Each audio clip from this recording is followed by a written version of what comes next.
So everybody, welcome to, I've got emotion, clearing, basically we're clearing emotions off our memories.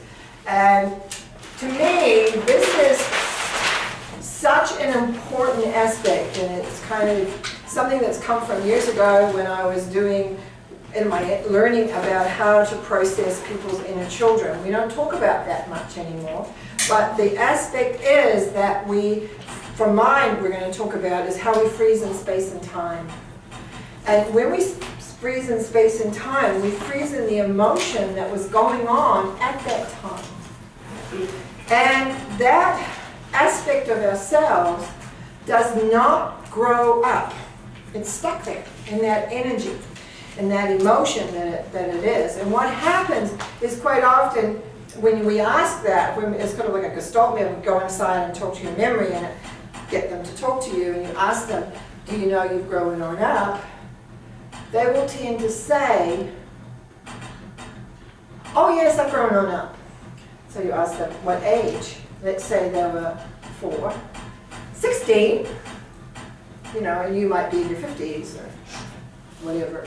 They have no idea what is going on. They have no idea how things are. They're really stuck in time and space. Very often what happens is because they have an energy field around them or with them, because that's what they're locked in, we tend to recreate externally exactly the same thing that happens over and over again. In other words, whatever situation that you got stuck in and where you made decisions, where you created your belief system, everything else, that will tend to recreate. And I'm sure all of you here know and have recognized that, oh, here I am again. Is there anybody here that hasn't experienced that? Like repeated pattern. And people wonder, why does that repeated pattern happen? It's because it's inside you. And that aspect of you, that, and whether you call it in child or whether it was 2 days ago, because you can freeze 2 days ago, is that it wants to manifest externally that which it knows. So let's say you've got an aspect of you frozen in an unhappy emotion. When you get happy, because it's only a little part of you, when you go and do all the work and become happy, it goes, something's wrong. Something's not right here. And so it begins to assert itself to ensure you're going to be unhappy. When you go unhappy, it goes, oh, that feels so much better. Now I know it sounds a little weird, but that seems to be how it works. So one of the things that we want to do is be able to take those emotions away from the memories so that you begin to create what you want much more easily. Now, this is only an evening workshop, but you can imagine there is a lot bigger structure to it. Some of you have been, this is the 3rd evening that you've had with me on this transformation journey, and you've learned how to do energy releasing. And so that may come into play, and those of you that haven't learned that yet, we will show you how to do that. The other thing is what's really important is to be aware that we're just going to deal with one memory at a time here. But usually that memory is linked back and back and back. So this is why I teach and do the past lives first.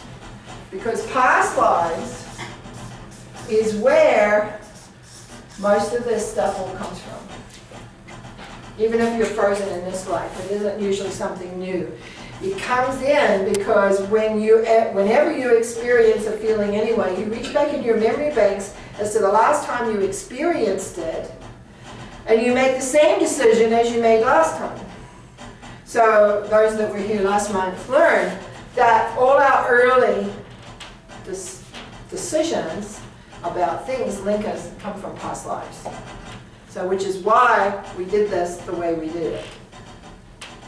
So those of you that weren't here last month will just have to recognize that. Recognize that that is why those past lives become so important, because they're locked in, and then you just keep repeating and repeating and repeating. And that's what personal growth is all about, is to unhook all that so that you become freer and more aware of who you are and how it works and what it does. So So when you work with your past lives, and as you know from the past life, we also work with the energy in the present, but we still maybe have not actually got to these frozen children. And I'm going to use that word for a moment. Now, another thing to recognize is this. How you can find these frozen pieces of you, frozen bits of you, but they're whole. And that was one of the things that I had to learn, is that we are not little bits and pieces, even though I mentioned that with a little bit of this. But in that little bit, it's whole. It's whole and complete within itself. And it could be, as I mentioned earlier, 2 days ago. And how do you find these? It's because you'll keep thinking about something and it won't go away. You know, we could be in a situation and all of a sudden you keep remembering it and you remember it, and it's like no matter what you do, your mind goes back there. It usually means an aspect of you got frozen there. Now, we've grown up, the majority of this, and how old are you, my dear? I am 23. Okay, good. Well, you're over 20, so you've had some life experiences. Under 20, I had some life experiences too, don't worry. Okay. All right. But what I mean is that, you know, very often we get someone really young coming to these, and they haven't got a lot of experience to draw on. So you're okay, you've got experiences. Trust me, I call my experience. I will trust you, I will trust you. It's like we don't remember, and though most of us have had trauma in our lives, we have a very, very poor memory. And so one of the how aspects I've actually filled in a lot of gaps in my life was using my process, which I wrote up in my book called Connecting to the Light, where one memory can remember it back. You may not remember back being 6, but usually the 12-year-old can remember being 9, the 9-year-old can remember being 6, the 6-year-old can remember being 2, and the 2-year-old often can remember conception. So you can actually track down and learn and understand a lot more of what we might call is a pattern. I'll just draw a line down. Like a line. So here, how do I want to draw this? Actually, I'll give you a full explanation of this. Let's say this is birth. And down here is conception. And out here is what we call preconception. Now, those of us in the past life know that at this moment we know when we get to preconception, we know a lot about what is available or what is possible in this life. So we decide, yes, we're going to join it. So usually I find blocks start happening even as early as 2 months of an embryo state. That's usually when the mother finds she's pregnant and maybe doesn't want the kid. And then the child remembers back when they weren't wanted somewhere else and make the decision, I don't deserve anything, or I'm not worth, no one wants me. So right now we've also got that victim-y ideal already in place, right? 2 months. I've tracked it many at 2 months old in the embryo state. But anyway, you come on and you're born. At birth, a lot goes on at birth, as you can imagine. Depending on what you're looking at and what pattern you're working down, you can hit birth, but you may not. Sometimes we don't always hit birth. I mean, not every program that we have goes through this part. So we come on up. Let's just say we come on up. And then we have, let's say we're 18 months. That's kind of a common one. I get used to what ages people have. Now at 18 months, we can, and I have had earlier, in fact I had one the other day, I saw it so clearly, 9 months old, and someone walked into the room and told them to be quiet. I think it was, she thinks it's an older sister. You know how the kids do? Oh, why can't you be quiet? Because she was crying for some reason or other. That had such a significant event on the rest of her life. Because she made a whole pile of decisions about herself at that moment. Instead, now another child might have just said, forget it, and gone on crying. But she didn't. And it really meant she had problems talking out. She had problems expressing her feelings. She had all problems all the way back to that one event at 9 months old. because that's what I do now. Instead of having to lead people, I can do that for them. So let's say at 18 months something happens, they make a decision. They may freeze there, they may not, but they usually will do. So they travel on up. Now another big one is 3 years. In 3 years you become conscious. In other words, you begin the separation from your mother energetically, and even if you're adopted out, you still have ties to your natural mother, whether she's alive or not alive. And so now you're beginning to separate and find your own identity. Very often there's stuff here. Now let's say something comes in here, a little bit of a trauma, maybe you get spanked on the rear end or something. They're not supposed to do that these days, but in my day you did. What can happen is two lots of decisions happen. I call them splits. We split. So now, instead of having this nice natural core growing up, we have two different aspects that have two different belief systems and two different, how can you come in? Just gotta get you a chair, I guess. Two different, two different belief systems that can actually be opposing each other. I can do it anyway, I can't do anything right. So how many of you here have found yourselves in conflict? Part of you says, I can do this, the other part says, oh, you know, watch out though. This will come from this kind of a situation. So then I'm just going to make this present time so time. So you come on up. Now this one could have another one of these. This one could have another one. This one might just go straight up. This one here could have lots of them.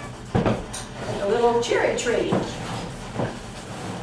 We don't know until we go back in what plane we're working on. We do not know what's down here. 10 years, 15 years, 22 years. I say younger your age. I'm younger than your age. Or as I said 2 days ago, a week ago. Recurring memory going over and over and over again. So what we do is we take what keeps reoccurring to us. When I don't know about you, but years ago when I first started going to meditations and stuff like that, people would say, and that, think of a happy memory. And I used to think, what? What happy memory? Where? Hadn't got a clue what they were talking about. Then I started doing my clearing work and all my journey and doing clearing. And now when people say, think of something unhappy, I go, what? I can't think of anything. What? Oh, I don't have it. Now isn't that freedom? That's freedom. I always think it's freedom. And that I can look back and even though I know today I'm working more with on the body side of things rather than the emotional elements, my body still holds some trauma and stuff, but I'm working on that now. It's almost like I can't always do it all at once. So here I am in my latter so-called year, the so-called latter years, I guess, and now I'm working on that. But this holds, and that's quite often when I'm working with my Feldenkrais therapist and something comes up, and I can tell because I know, go right to the age of what it is. And I've had birth things on my shoulders where I think the nurse got her hand in there to help. I've had all sorts of weird things come up like that, where it's the body still holds the memory of those kind of things. And it's nice to be able to let them go on that end, but we're not here for that. We're here to figure out how, what, when, and where a memory is. What is held in this memory of this picture that you remember? So we're not going searching for the deeper ones because we don't have time to do that, and that really does need to be done personally, unless it's a really big, a small world. I've got time, couldn't handle everybody now. I used to be able to, could handle 12 and 14 at a time. When I say handle, be able to lead them back and know where everybody was. But age sort of has its toll a little bit. So your memory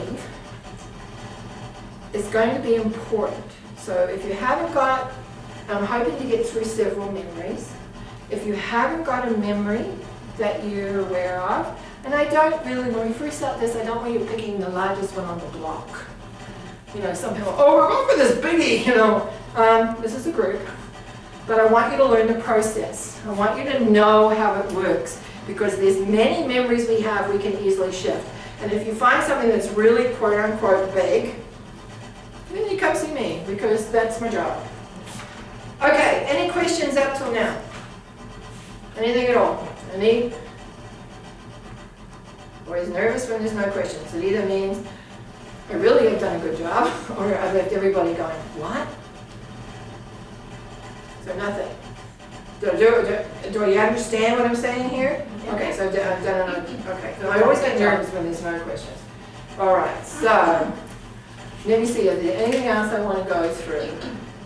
There'll be some questions that I'm going to ask when we get into this place.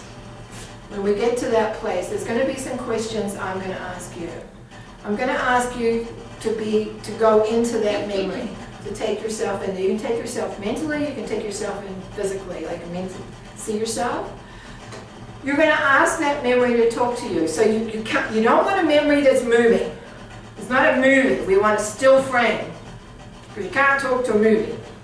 So you stop, even if you've got a movie, you stop it somewhere in there, okay? And that's where you're going to be able to handle your own processing as it goes through. And then you're going to take yourself in there. We're going to do it by show of hands to make sure everybody's with me. So I'm not going too fast or too slow, because I like to keep a medium. And this one is really individual to a large degree, so I really need to know where you're at. Also, if you get stuck, make sure you tell me. You know, I'm stuck. I don't know what to do. I don't know where to go. I'm going to ask you things like, for you to ask, will you talk with me? Doesn't that make sense? You're going to go talking to yourself, but they don't know you're grown up yet, probably, because they would be stuck usually if they do know that. Will you speak with me, or talk with me, or whatever comes through at the time? You're going to get a yes or a no. If you get a no, they spoke. Okay, a lot of people go, oh, but they said no. No, they just spoke to you. They told you no. They didn't want to talk to you, but they spoke. So you ignore it. You say, thank you.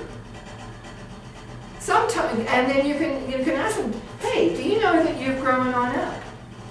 And 90% of you here will get an instant no, because they're locked in their world. Remember that, they're locked in their world. We're going to find out then, if they know, you're going to go in and you're going to tell them that they're an aspect of you, and you tell them your age, whatever it is. Usually you'll get surprised, and actually this is something when I was doing a lot of this work with people, is where often we could use that later for leverage if we needed to, if someone got stubborn about transforming at some point.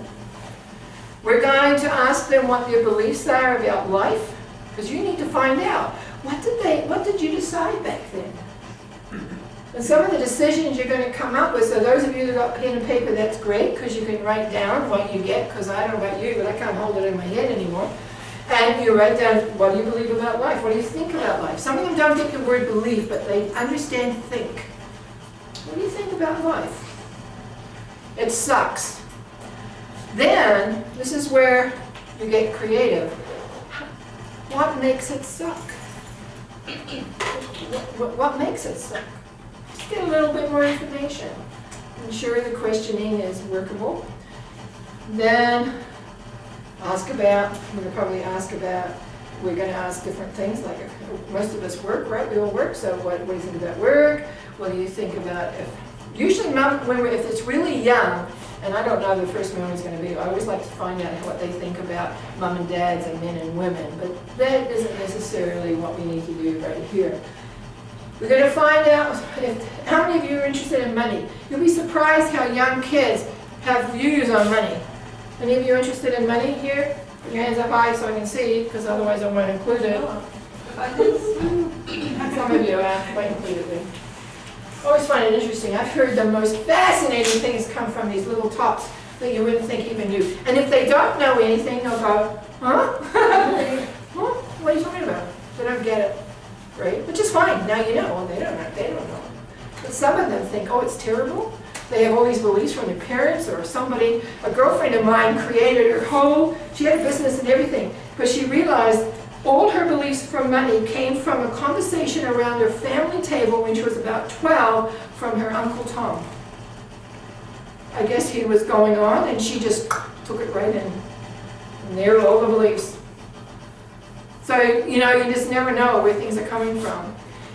Then what we want to find out is, what do they think about themselves? What do they think about themselves? Really important. Usually there's often, and that's where we can get to the feelings that are there. And that's where we often, the questioning goes to lead to get to feelings. Because people, a lot of them still are in their heads. They give you a lot of intellectual. Know the difference between intellectual words, like things that happen, versus feeling left out, feeling sad, feeling lost, feeling alone. Those are the ones you want.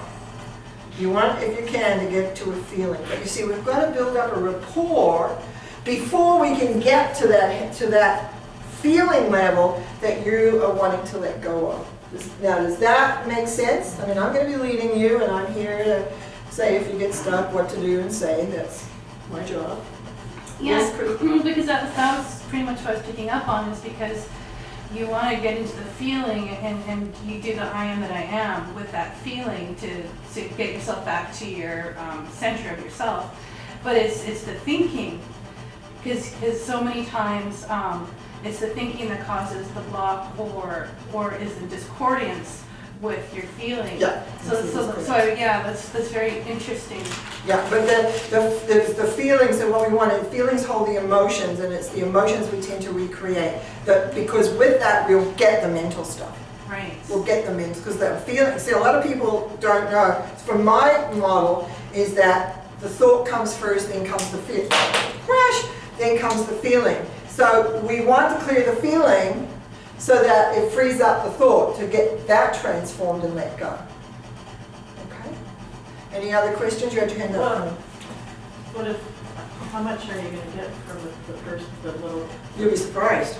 from a 2-year-old? You'll be surprised. Okay. You'll be absolutely surprised how I much can they have a have. full-on So you conversation about anything with my 2-year-old, so this is a crazy Thing concept. is to trust the answers. What will happen as an adult very often when you're very new to this, is that you will be expecting to see or have a particular response based on your experience now, and it's going to be often very different. So you have to trust them that that's real for them, and that's why you're here, is to figure out what it is. You may not be a 2-year-old, because we're just going to do one. We're not going to be traveling down the tree. So you heal the feeling, you said? We want to find out what the feeling is so that we can begin to let that go, whether it's, I'm going to give you a technique of light. You can use, I will have you look around for a light. It can be any color, close or far away. It can, what we're looking for in light, whenever you're reading with light, we're looking for 3 main things. We're looking for acceptance, the feeling of acceptance. First of all, we want it to be comfortable. Often people will find a color, because sometimes I can't get the concept of light, the people I work with sometimes. So I'll say, okay, what's your favorite color? Oh, pink.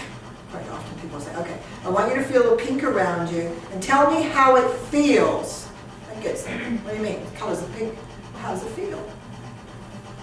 If I look at that yellow has a particular feeling. I can put a feeling to that yellow that are in this room.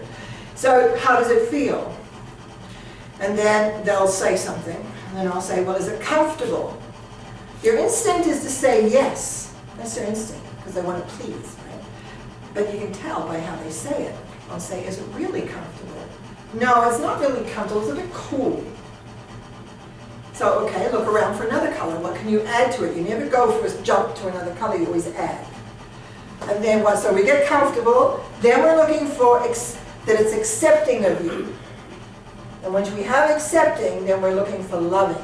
Is it loving? So I'm going to write these 3 things down because it's important. Is it comfortable?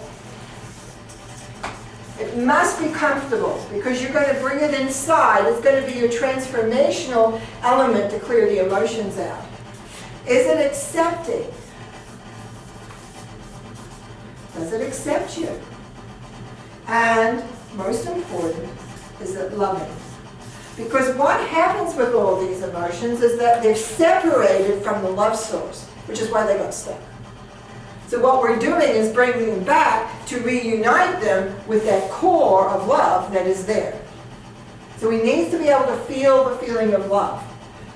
And even if some people don't have a clue what that is, I'm not expecting that in this room, is it warm, is it cozy, is it, you know, and then you can sort of lead them there. Some people absolutely reject to feel love. Those are the ones that pull my hair out. It's what they turn me white, right? Okay, to feel it. It's a choice. Any questions? Oh yeah, when we get this and we bring this in, we let all the feelings go. Now there's one other aspect I need to touch on. Other people's energy. Some people are absorbers right from the time we were little. And we absorb other people's energy. And sometimes that little person, or I'm presuming some of your memories you're going to be going, are not going to be that little, but I'm just using that, are going to be filled with somebody else's energy.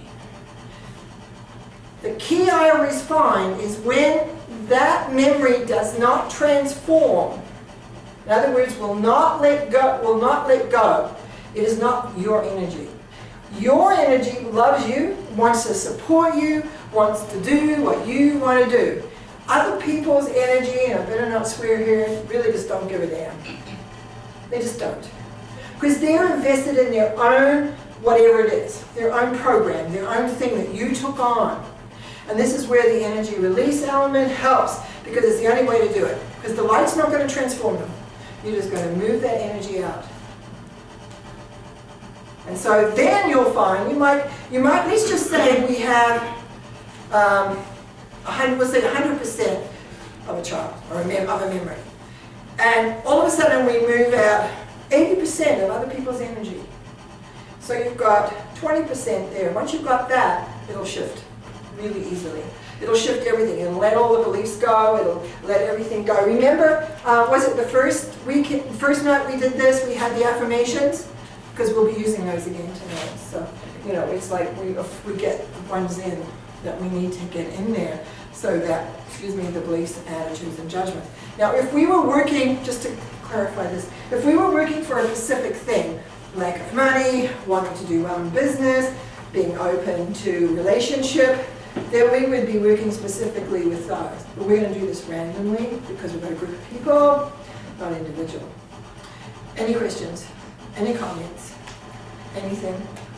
No, we're good. I was just going to say, if you can't feel self-love, it's the same thing as self-forgiveness, self-allowance, and self-compassion. So if you can get to feeling one of those, it's the same energy as self-love. It's just a different, this is kind of like a different, it's part of the same ball of wax. So I really like people to know what self-love is, though. Yes. I see it a little different. Yeah. Actually, I see it as compassion. It's like it's close to self-compassion. But I was just saying, like, if you can't get there, going through self-forgiveness, self-acceptance. That's why we look for the more warm, comfortable, and even then, people don't always understand what compassion or right. Those are more down when we get to look at others, not ourselves. We need to be able to, because love will transform anything. Right. And that's what we want to build up. We want to build up the love within. So I appreciate what you said. No, but it's like when you're first learning to bring in that love, you need to be able to give it some kind of reference to it. Not trying to confuse them. Well, if I do this, then what happens is they don't stay with the main line of being able to fill themselves up with love. They're looking for something else that's come from the mind that will take them away from that. That's how I perceive that. Yeah. Okay. Good. Okay. Now what I'm going to